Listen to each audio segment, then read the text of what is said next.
Les amis, la décision est tombée. Le Barça va tout faire pour tenter de conserver Marcus Rashford pour la saison prochaine. Vendredi, salut à tous. Votre revue de presse internationale. J'espère que vous êtes en pleine forme. Ne perdons pas une seconde et filons tout de suite. On va aller absolument partout et on va commencer justement par le Barça avec Manchester United. Mais juste avant de parler de Rashford, regardez United, les amis. La une du Sun. Je vous parle bien de la une, non pas de la une page sport. La une principale, on nous présente peut-être le futur grand attaquant de Manchester United. Son prénom, Kai. Son nom de famille, Rooney, les amis. Regardez cette photo. Il est ici avec la légende vivante des Red Devils.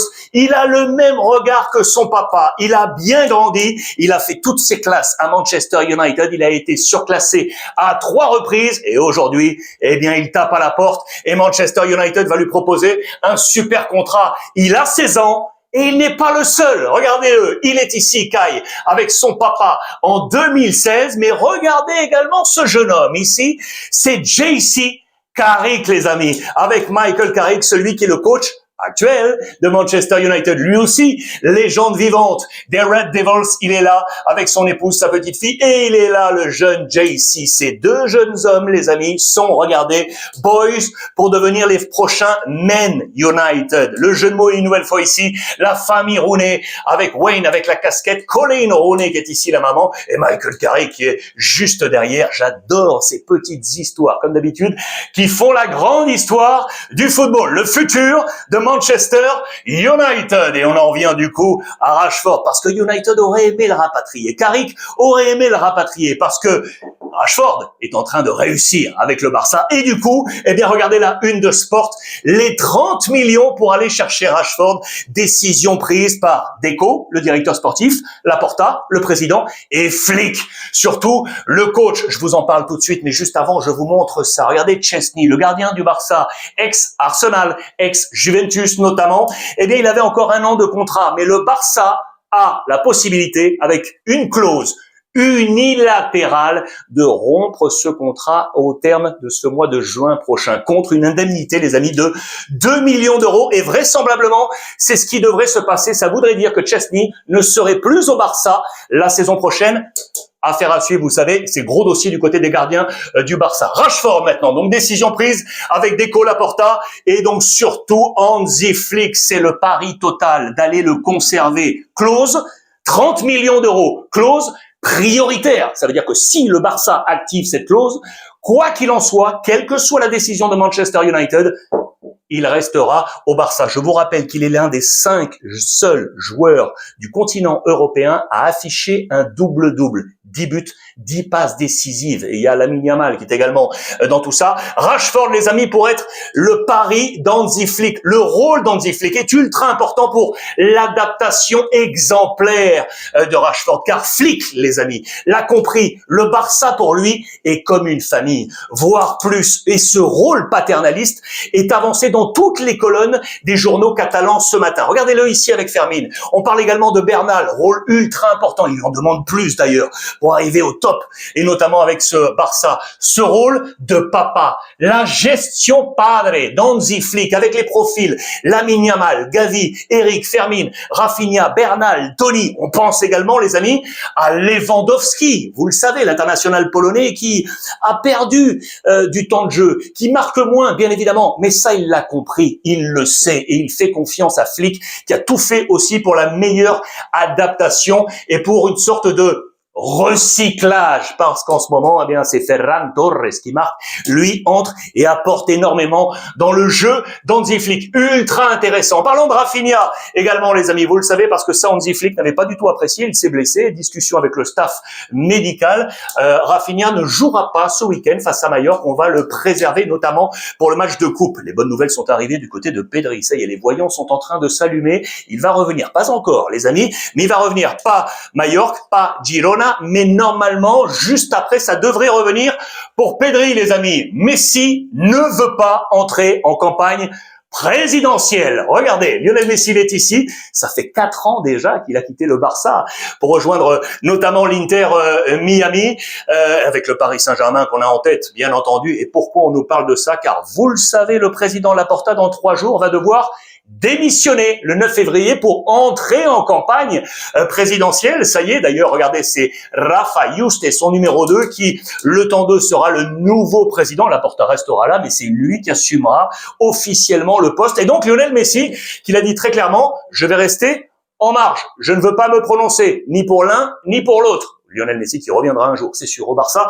Mais pour l'instant, il ne montre pas sa couleur quant à cette élection présidentielle. Les amis, la presse catalane qui nous parle du Real Madrid et des premières frictions qui existeraient, je mets tout ça au conditionnel, dans le vestiaire. Alors, qu'est-ce qui se passe ici avec Sport et Mundo Deportivo? Regardez le paradoxe. On nous parle d'un calme tendu. Camavinga ici avec le coach Arbeloa, on nous dit qu'après la victoire à l'arraché face au Rayo Vallecano, tout le petit monde serait resté longtemps dans le vestiaire pour discuter, avec peut-être quelques frictions. Voilà pourquoi Arbeloa était très en retard à la conférence de presse. Ça, c'est une affaire à suivre, et notamment ce week-end face à Valence. Regardez pour ce match face à Valence.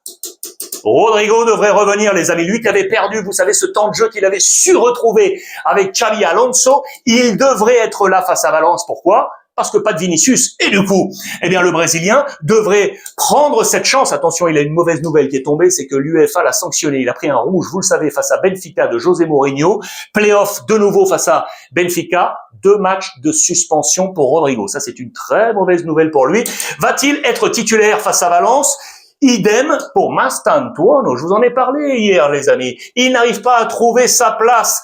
Le jeune arrivé de River Plate va-t-il être titulaire face à Valence? Arbeloa lui fait confiance, peut-être parce que l'absence de Vinicius lui entre et lui pourrait donc conserver sa place.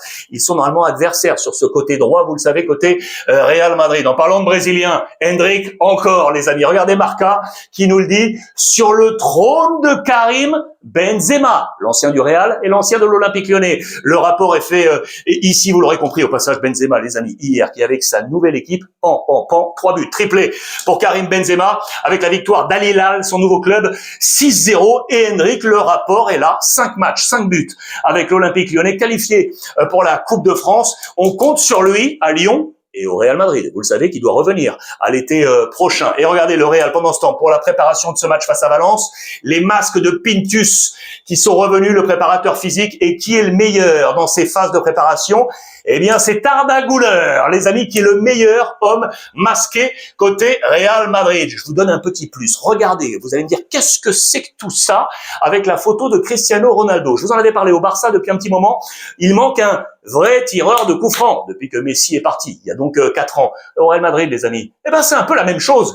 Depuis que Cristiano est parti, eh ben il manque un Cristiano. On ne marque plus sur coup franc. Il avait été un homme record, hein. Souvenez-vous, saison 2013-2014, le Real avait marqué 9 coups francs directs, 5 Cristiano Ronaldo. Mbappé est arrivé, il frappe également des coups francs, il en a marqué 2 pour l'instant comme madrilène, et on nous retrace tous les buts marqués sur coups francs depuis 2009. Le meilleur Cristiano Ronaldo, avec Gareth Bale, avec Mesut Özil, avec James également qui est là, et cette saison, les amis, eh bien c'est bien pauvre, le seul Fede Valverde qui en a mis un coup franc. Il va falloir trouver des solutions également là, du côté du Real Madrid, là où on a trouvé des solutions. C'est à l'Atlético, avec Monsieur Lookman, qui est arrivé de l'Atalanta Bergame, vous le savez, premier match et premier but et première passe décisive. L'Atlético s'est largement imposé sur la pelouse du Betis Séville 5-0, match de Copa del Rey et boum boum boum pour Monsieur Lookman. Regardez, il était là, ça fait bien longtemps que j'avais pas vu l'Atlético avec d'aussi bonnes notes dans les colonnes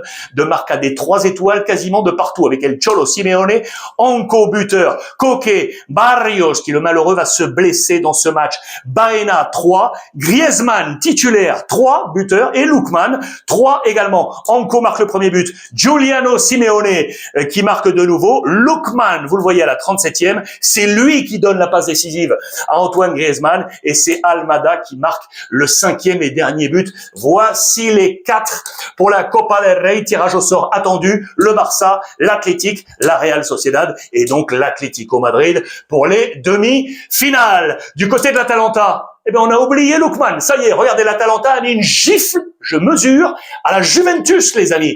En Coppa, également du côté de l'Italie, victoire 3-0. Regardez, de l'Atalanta. Voici quel était le schéma de l'Atalanta offensif de Ketteler, Raspadori, Scamacca. Et voici celui de la Juve. Regardez les notes, elles sont pas très bonnes. Note moyenne avec un 5 sur 10. 5 sur 10 pour Spalletti. Le meilleur aura été Conceição, le moins bon Bremer. Et regardez les notes sur ces profils que l'on connaît bien. 5 sur 10 pour Kalulu. 5.5 pour Thuram, 5 pour Jonathan David, et le petit nouveau, Boga, le Niçois, qui a beaucoup essayé, qui a pris, c'est pas mal, 6 sur 10 pour lui, affaire à suivre. Regardez le tableau du coup de cette Coupe d'Italie. Je vous rappelle qu'à droite, l'Inter s'est qualifié en s'imposant face au Torino, adversaire comme ou le Napoli, et donc ici l'Atalanta qui tape la Juve, ce sera face à Bologne ou la Lazio qui avait fait tomber l'AC Milan. Le championnat avec les 3 premiers, Inter, Milan et le Napoli. L'actu des 3. Regardez tout d'abord l'Inter avec le turnover qui fonctionne du côté de Chivou. Année passée, cette saison, avec les attaquants. Regardez Lautaro, Thuram, Taremi, Arnautovic. La saison passée avec énormément de temps de jeu pour Lautaro et Thuram. Regardez les 4 de cette saison avec Lautaro, toujours Thuram, Pio Esposito et le petit Boni, le français. Vous voyez que les 2 derniers ont davantage de temps de jeu qu'ici. On fait du turnover. On pense également à d'autres profils. Di Marco, Mkhitaryan, Zielinski ou encore De Vrij. Ça tourne beaucoup du côté de Chivou et ça fonctionne. Regardez au classement des meilleurs buteurs. Il y en a 3 de l'Inter. Lautaro le meilleur avec 13. Il y a Çalhanoğlu qui est là avec 7. Et puis avec 6 buts, il y a Thuram. L'Inter devant Milan et devant le Napoli. Milan et le Napoli qui ont des forces, notamment au milieu de terrain. Je vous en ai parlé hier. Adrien Rabiot est en train de faire une saison XXL avec l'AC Milan, leader et buteur du côté de la formation de Max Allegri, et du côté du Napoli d'Antonio Conte. La bataille au milieu avec 2 super joueurs. Les patrons du milieu, regardez, ils sont là, Lobotka et Max Tomine, les amis. Rosseignor, tiens, à la une des tabloïds anglais. Je vous montre ça avec cette notion de respect. Que s'est-il passé? Il a été pointé du doigt. Le coach de Chelsea, je vous rappelle qu'il a été éliminé en Carabao Cup par Arsenal. Match retour qui vient de se dérouler là avec la victoire d'Arsenal 1-0 avec le but de Kai Havertz. Eh bien, dans la phase d'échauffement, il n'a pas apprécié, Rosseignor, de voir des joueurs d'Arsenal venir dans sa partie de terrain, notamment jouer des ballons d'échauffement. Il n'a pas aimé ça. Il s'en est échauffé, énervé, et ensuite, pendant tout le match, eh bien, il a eu quelques mots vers le banc d'Arsenal. Il s'en est excusé, mais il a demandé un peu plus de respect. Le coach Rosseignor, regardez ce jeu de mots une nouvelle fois avec les Space Invaders. Vous connaissiez ce jeu vidéo là, le petit bâton avec le petit vaisseau, on tirait sur les vaisseaux qui descendaient, pour les plus vieux, qui ont connu les vieux jeux vidéo. Eh bien, les Space Invaders, ce sont les joueurs d'Arsenal qui ont envahi, vous l'aurez compris, le terrain d'entraînement de Chelsea, et Rosseignor n'était pas content du tout. À suivre, c'était le premier couac de l'ancien coach de Strasbourg du côté de Chelsea. Je vous montre ça également. Ça, c'est très intéressant. Ici, Sandro Tonali avec Pep Guardiola de Manchester City. C'était la 2e demi-finale retour Carabao Cup. Newcastle éliminé par Manchester City. Et on nous parle, eh bien, de la frustration de Tonali, le jeune international italien, valeur marchande 100 millions d'euros, 25 ans. Il ne se sent pas bien à Newcastle. Et regardez cette image, c'est à la fin du match. Pourquoi? Parce que City et Guardiola adorent Tonali. Et si City allait chercher Tonali, on nous parle de ça, il pourrait y avoir une nouvelle destination anglaise pour Tonali pour la saison prochaine, les amis. 2 coachs en difficulté maintenant du côté de l'Angleterre. Et pourtant, tout d'abord avec Eddie Howe, qui est pourtant qualifié pour la Ligue des Champions, vous le savez, qui va affronter Karabag dans cette Ligue des Champions en play-off. Avec le jeu de mots, normalement vous enlevez le E. Combien de temps va-t-il rester? On rajoute le E de Eddie Howe parce qu'il est en difficulté. Voici, regardez les 7 derniers résultats, toutes compétitions confondues. Une seule victoire ici face à Burnley. Et regardez notamment de mauvaises stats à l'extérieur. 9e équipe à domicile, mais à l'extérieur, ils sont 15e. Newcastle, il est en difficulté. Attention à Eddie Howe. Tout comme, vous le savez, Frank Thomas, Eh oui, le coach de Tottenham, qui lui, pour autant, est déjà qualifié pour la suite de la Ligue des Champions. Mais quelle semble loin cette image. Regardez le bus de Tottenham.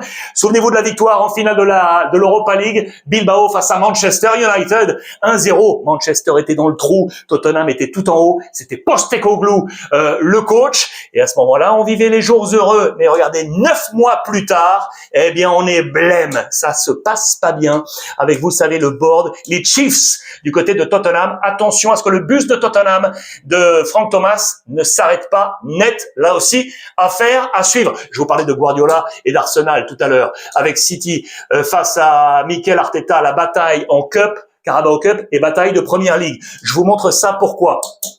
Marc Guéhi, vous savez, qui vient d'arriver, eh bien, il ne pourra pas disputer la finale. Il n'a pas disputé la demi-finale retour. Pourquoi?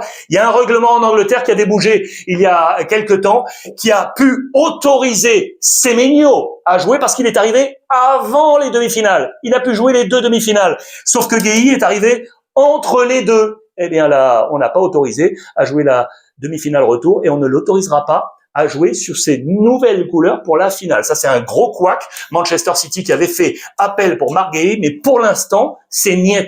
Pas de Guy pour la finale face à Arsenal de la Carabao Cup. Et puis regardez, je voulais également vous montrer ça juste avant de vous montrer monsieur Francesco Totti. Mais regardez tout d'abord ça, 2 choses.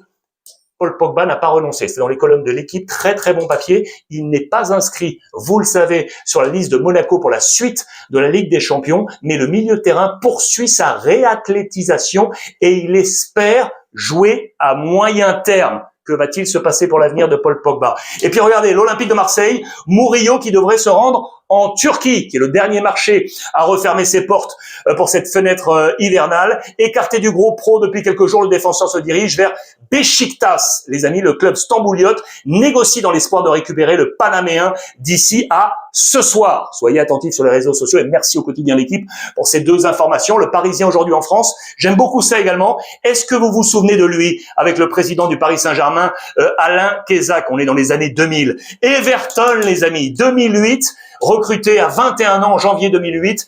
21 ans, rendez-vous compte, 3 matchs seulement avec le maillot parisien. C'est vraiment à lire, très sympa. Je trouve injuste qu'on me qualifie de pire recrue de l'histoire du Paris Saint-Germain. Allez lire ça, c'est très intéressant dans les colonnes du Parisien. Et puis pour finir, j'adore, regardez, souvenez-vous de cette image. Nous étions le 28 mai 2017.